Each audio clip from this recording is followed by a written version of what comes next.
On today's episode of Anime Afterthought, Tokyo Revengers, episode 14, Revenge, episode 15, Odds and Ends, and episode 16, Once Upon a Time. Yes, I know I'm late, don't give me shit, I've been busy. But I gotta say, even falling behind has its perks. I was able to enjoy one of the most amazing binge fests of my life. These last few episodes have been fucking amazing. Like, I know every time I make one of these videos, I gush about how amazing Tokyo Revengers is when it comes to its narrative. But these last 3 episodes have completely blown any expectation I have ever had out of the water. Not only revealing one of the most pivotal moments probably in the series so far, but introducing new and unique characters that are just complex and deep and feel absolutely real. And I gotta say, props to the final scene of episode 16. You are literally watching someone hit the breaking point and then snap. This right here is peak fucking fiction. So let's start at the beginning. So it just so happens that Takamichi's return to the past coincides with Mikey announcing they have found someone to replace Paul as the commander of the 3rd Division. This seems rather auspicious, giving future Takamichi's proclamation that he himself will take over Tomen. Now this does lead one to assume that Mikey is actually referring to Takamichi as Paul's replacement, but surely this isn't right. I mean, he has played a pretty pivotal role, but he's not even part of Tomen yet. Although my excitement was mounting, little did I know I was not ready for the shock that was about to be revealed. That probably the most significant event in the entire series was about to play out. Given the future information garnered thanks to Akun as well as Death Row Draken, it's safe to assume that Kizuki is the main antagonist of the series. And I think what makes him a truly terrifying villain is while we know the who, we don't know the what. How far has his plans reached? What events have transpired just because of him? So to see that Kizuki is in fact the chosen replacement was devastating. But this is it. It was inevitability. This is the moment where Tomen changed. Kizuki has worked his way into the group, using the defeat of Mobius and the creation of Valhalla as his new catalyst to weasel his way into the group, unlike in the original timeline, which was Draken's death. Although his influence seems to be far-reaching and his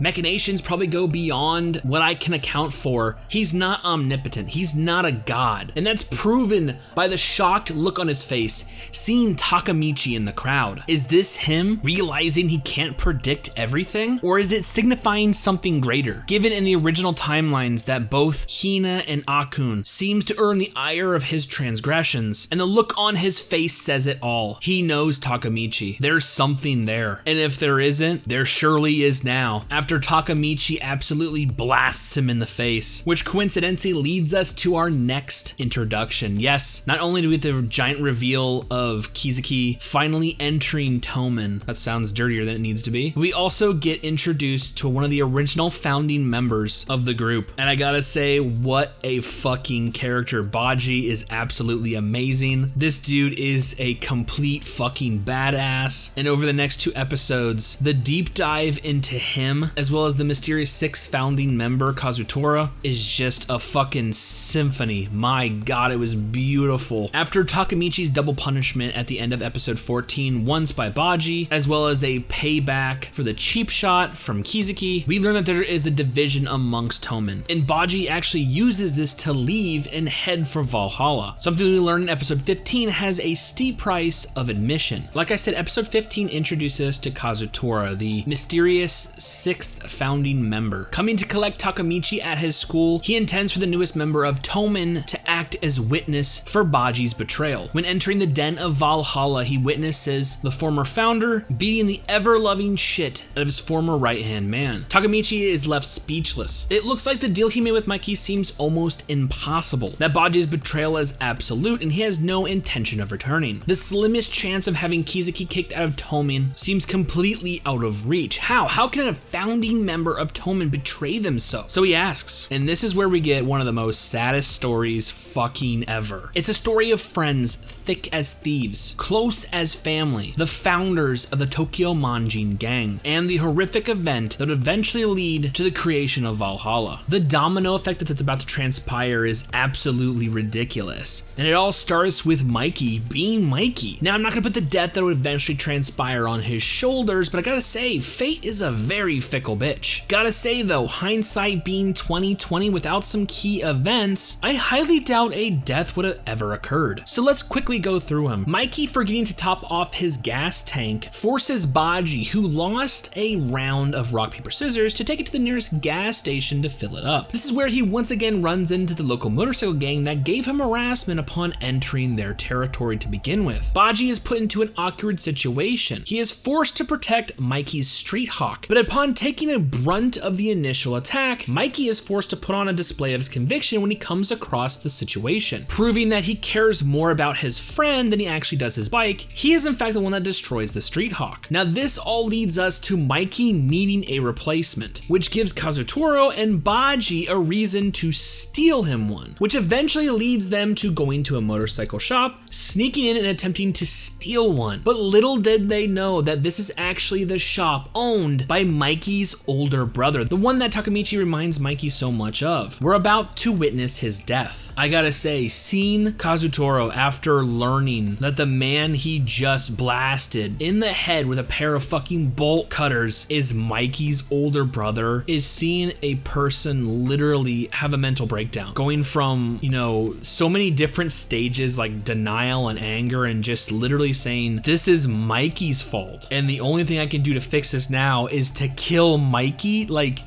honestly, the mental fucking gymnastics that Kazutoro just did is ridiculous, and it explains everything. The division amongst the founding members, the reason why, you know, this dude was never mentioned, like, it explains so fucking much. It's ridiculous. It also explains the creation of Valhalla, but what it doesn't explain is the last looks. While admittedly Kazutoro is absolutely broken, it looks like Baji shows remorse and is even still a member of the gang, although he is, you know, not permitted, at least in episode 14, to be at any one of their meetings. He was still a member of Tomen, so why the betrayal so late in the game? I don't know. Like I said, these last few episodes have been fucking ridiculous. Like this series has become one of my favorite series of all time. It's fucking ridiculous. I love it so much.